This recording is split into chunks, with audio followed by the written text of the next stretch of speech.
V tomto záverečnom slove. Politika, talent politiky je aj o schopnosti predstaviť víziu, ale je aj o schopnosti počúvať realitu.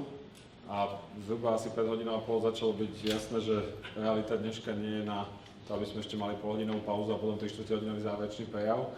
Takže nahováram si, že som prejavil politický talent tým, že som to predsunul a skrátil. A týmto pádom sľubujem, že tento záver bude veľmi, veľmi stručný. Dovolte mi na úvod naozaj, ale cítim to ako potrebu napriek tomu, že sa ráno poďakovať týmu Alfy, ktorý organizoval túto konferenciu. Ja som, by som povedal, za svojich dlhé roky profesionálnej kariéry organizoval veľa konferencií a táto bola v skutku veľmi dobre zorganizovaná, veľmi dobre fungovala a to je od výberu moderátorov a hostí až po praktické zabezpečenie, takže ešte raz chcem poďakovať týmu Alfy.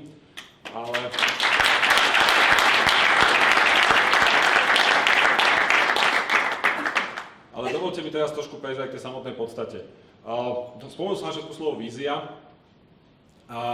Hoci ho tu dnes nezaznelo explicitne, myslím si, že aj táto konferencia je prejavom toho, že sa snažíme ako Slovensko vyrovnať sa so situáciou, kde, aspoň to, čo ja často počujem od ľudí, ktorí sa aj zaujímajú o politiku, aj o obsah, hovoria, že všetko tu už bolo.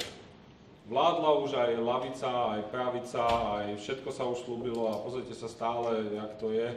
A vlastne na čo je nám v lepšom prípade program, v horšom prípade celá politika. A hoci sklamanie z politiky je niečo, čo je dneska prítomné v rôznej miere v celom západnom svete, to nie je žiadne slovenské špecifikum, že sú ľudia sklamaní z politiky, tak tento taký typ sklamania, že však vládli aj jedni, aj druhí a čo už teraz, nič, to je také špecifické. Ja to málo kedy počujem v Anglicku, v Nemecku, alebo čo sledujem noviny iných krajín. A už vôbec tam nepočujem takú vec, ktorá u nás funguje veľmi pekne, že keď dnes v roku 2016 nejaká politická strana, som ho osvietil, my sme to naozaj krátko, ale poviem o KDH, čo je naopak prvá politická strana, ktorá na Slovensku vznikla, tak keď KDH si dovolí kritizovať niečo v oblasti školstva, že by to malo byť inak, tak predseda vlády reaguje tým, že však vy ste pred 12 rokmi mali ministra školstva, jak to, že to vtedy neurobili? A môže si to dovoliť, lebo to funguje. Keby to skúsil urobiť niekde v Británii, tak ho vysmejú. Samozrejme, ak ste mali ministra školstva včera a mali ste ho 10 rokov a niečo neurobil a dneska je múdry, tak samozrejme ten argument by fungoval v Británii. Ale ak ste mali ministra školstva pred 12 rokmi a dneska z niečím prichádzate, tak argument, že mali ste to robiť vtedy, je pomerne smiešný. Ale na Slovensku celkom funguje. Aspoň pokiaľ to sledujem na ľuďoch.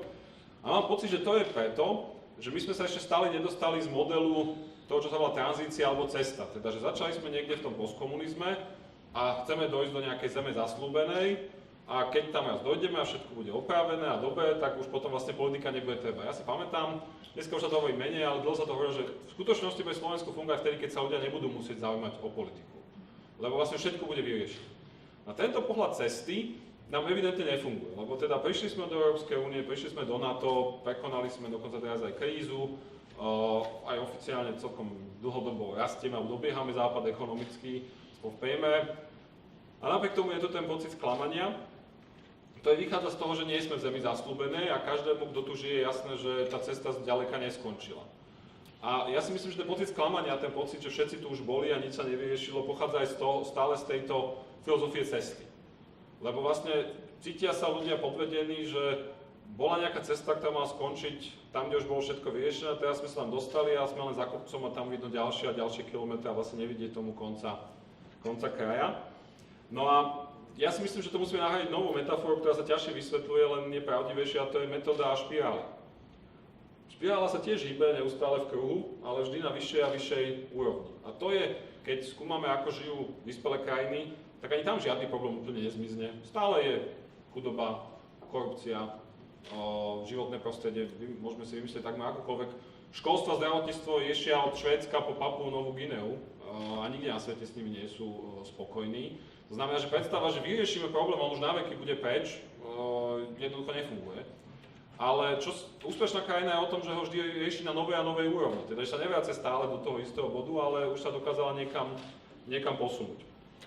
A to je podľa mňa aj to, čo svedkami sme boli dneska aj na tejto konferencii, že na jednej strane Slovensko je úspešné. Mnohé tie veci, ktoré sa debatovali pred 10-15 rokmi, sa už dneska nedebatujú, lebo už sa uskutočňujú. Na druhej strane mnohé naopak veci sa nám vôbec vyriešiť nepodarilo, poďme Problém korupcie je jeden z nich, o ktorom sme tu dneska veľa debatovali, ale takto by sa problém školstva je ďalší z nich. Tam je pocit, že prešlapujeme na mieste, že sme sa až tak ďaleko nedostali.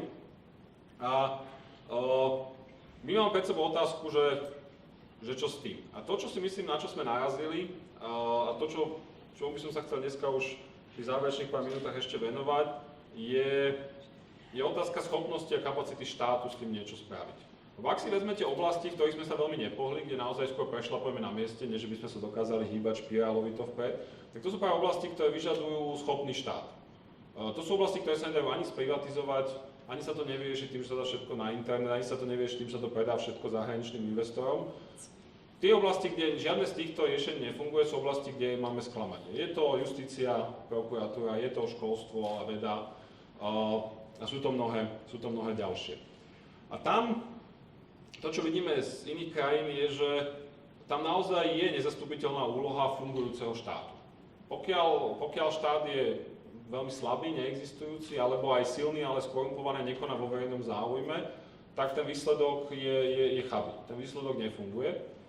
A preto, a to je možno to, som aj dostal v rámci debaty o korupcii otázku, že keď my zdôrazňujeme takúto agendu aj protikorupčnú a celkovo možno fungujúceho štátu, že či to nie je málo na to, aby ľudia povedzme, podporili sieť, lebo nakoniec ľudia sú o tých chlebových veciach. A moja odpoveď bola samozrejme, a preto máme 5 priorít v sieti, ale preto sme začali s tou prvou, lebo bez dobudovania štátu, tak žiadna z nich sa nedá podľa môjho názoru zrealizovať. To je myšlienka, ktorú by som chcel aj tu povedať, že ak chceme robiť, ako to máme v programe, praktickú pomoc rodinám a kvalitnejšie verejné služby, teda školstvo a zdravotníctvo. Ak chceme menej byrokracie pre podnikateľov, ak chceme rovnomernejší vývoj regiónov, čo sú tie 4 priority okrem korupcie, ktoré máme, tak žiadna z nich sa podľa mňa nedá urobiť bez funkčnejšieho štátu, bez dobudovania štátu. Štát, ktorý je jednak ovládaný iným záujmom ako verejný a štát, ktorý je tvorený ľuďmi nie dostatočne schopnou vrstvou alebo kádrom úradníkov a politikov, štát, ktorý nedokáže významne pohnúť žiadne z týchto oblastí, lebo na to nemá ani zdroje finančné, ale nemá na to ani kapacitu zrealizovať tie plány. Lebo naše školstvo je podfinancované dosť zásadne, ale keď si pozrieme, čo je jeho problémy, tak mnohé z tých problémov nemajú nič spoločné len s peniazmi, ale aj s ďalšími faktormi. To, že máme veľmi zlé podnikateľské prostredie, nemá nič spoločné s peniazmi. To je čisto otázka jednak množstva zbytočnej byrokracie, jednak nefungujúcej napríklad justície a niektorých ďalších oblastí. To znamená, že preto ja osobne možno až tak obsesívne sa vracam k tej téme budovania štátu a fungovania štátu, lebo si myslím, že je základnou podmienkou. Dneska sme sa snažili predstaviť a diskutovať o všetkých tých dôležitých témach, ktoré sú. Mali sme aj zdravotníctvo, aj sociálne veci, aj ochranu prírody a krajiny, aj energetiku, aj zahraničnú medzinárodnú bezpečnostnú politiku, mali sme aj boj proti korupcii, aj stav ekonomiky a mali sme aj pomoc rodinám a regiónom. A stavím sa, že som na niečo zabudol, čo mi niekto príde pripomenúť, keď skončíme. Než školstvo som spomenul, to by sa mi nestalo, ale niečo iné by sa mi určite stalo, ale niekto mi to príde pripomenúť. Ale to, čo by som v tej súvislosti chcel ja zdôrazniť na záver a počiarknúť, je, že dostávam otázky často, že prečo sa s tým programom, ja použijem také irečité slovenské slovo, prečo s tým programom tak ondieme. Lebo programy málo kedy vyhrávajú voľby. Nikto z vás si to asi nevšimol, ale pred minulými parlamentnými voľbami strana Smer nemala žiadny program, alebo nejaký dokument, ktorý sa označiť ako programom, čo jej nezabránilo získať 44,4 myslím, percenta a 83 mandátov, takže zjavne, najmä v záverečnej situácie, to nie je prekážkou volebného úspechu.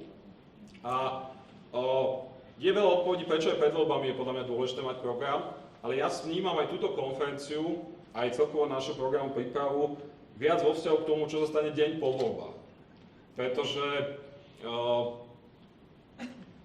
ja si pamätám, že takto v roku 2006 vyhral Robert Fico voľby a on mal nejaké konkrétne sľuby, najmä také, ktoré maximalizovali popularitu, ako 13. dôchodok a zo pár ďalších, ale nemal ani vtedy nejaký ucelenejší program, čo chce s touto krajinou urobiť.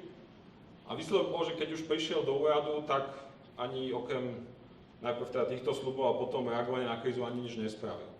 Pretože napriek tomu, že pri moci máte k dispozícii celý aparát štátu a v lepšom prípade 4 roky priestoru, tak ten politický dej je veľmi dynamický a hádže či s vládou ako celkom aj s jednotlivými ministrami veľmi prudko a každý deň je nejaká kríza, ktorá sa rieši, nejaký problém, niečo ide v novinách, sú vzťahové problémy, došlo niečo z Európy, alebo príde, ako sa teraz hovorí, prídu dejiny. A moja skúsenosť je, že pokiaľ tí ľudia, ktorí vládu tvoria, nemajú pomerne jasnú predstavu pred tým, čo chcú robiť, nemusia mať úplne do každého detailu, ale musí byť dostatočne jasná, tak v úrade už si ju nespravia. Možno si ju spravia v tom ďalšom období, že teda ak dostanú ešte raz možnosť, tak sa dovtedy natoľko vzdelajú, ale v tom volebnom období, ak vláda neprichádza s jasnou predstavou, tak v úrade si ju nespraví. A preto, hoci dneska to mnohým znie ako science fiction, si myslím, že bola dôležitá aj táto konferencia, ona nie je samozrejme zďaleka jedinou vecou, ktorú mali sme ako sieť internú konferenciu v Prešove pri sneme a budeme ešte organizovať veľa akcií do volieb, je, že ja osobne, poviem veľmi otvorene, si nemyslím, že tieto akcie pridávajú merateľne na percentuálnom výsledku vo voľbách a to nie je ani dôvod, prečo ich robíme, ale lepšie nás pripravujú na to, aby ak sa nám podarí občanom presvedčiť, sme s tým aj niečo urobili. Lebo koniec koncov to je tá jediná šanca, jediný zmysel toho, všetkého, čo robíme. A preto som vďačný každému, kto dnes prispel, aj otázkou, aj pochybnosťou a svojou účasťou. A myslím si, že aj na základe tohto budeme schopní ten program ďalej dotiahnuť a postupne ho verejnosti prezentovať v najbližších týždňoch. Toľko z mojej strany, slúbil som, že budem krátky, nemám hodinky, dúfam, že som to veľmi neprešvihol, ale dovolte mi teda v duchu pochopenia politickej reality sa týmto s vami rozlúčiť, poďakovať vám a dúfam, že sa uvidíme na nejakom ďalšom podujatí, či už Alfy, alebo aj siete samotnej. Príjemný večer vám.